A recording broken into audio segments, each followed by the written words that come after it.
So let's start implementing an asynchronous process.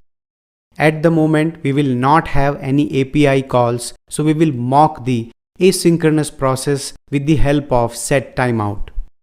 The functionality I am implementing is when the user is selected from this drop-down, it should update all the components with the user details after 2 seconds. At the moment, you can see that it immediately updates.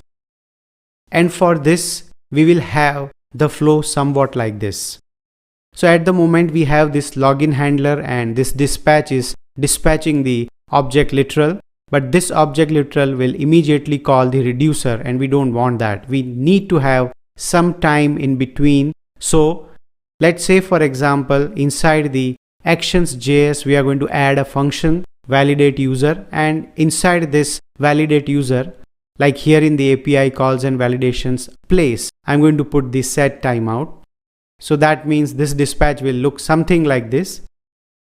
When this validateUser is called by this dispatch, it means it will process, it will wait for that, and then at the end we are going to dispatch it. Though there is another point missing in this, and that is the thunk middleware, but I'm coming to that in the next lecture. At the moment we try to configure this basic scenario. So let's do that. I'll go to actions.js and here I'm going to say export const validateUser login detail.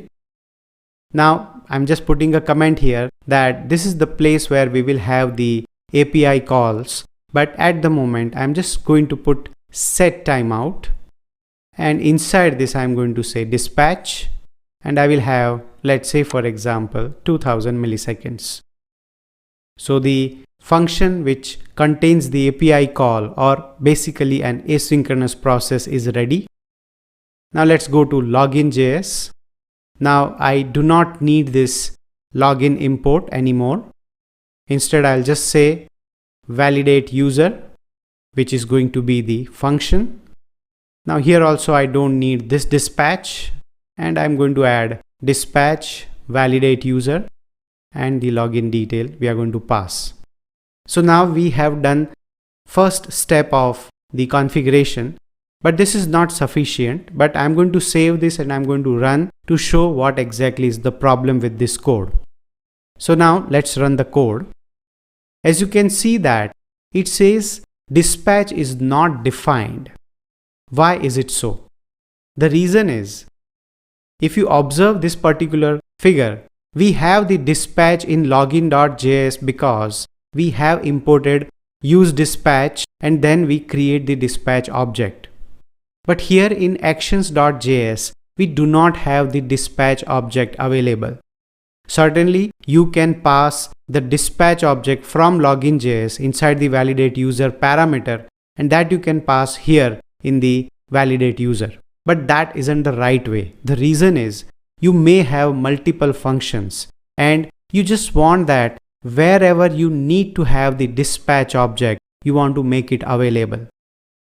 Right now, the error is coming because the dispatch is unavailable in the actions file. So that's where we need a middleware, and Redux provides Redux thunk function which can resolve this problem.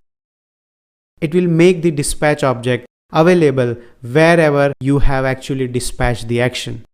And that's what we are going to do in the next section.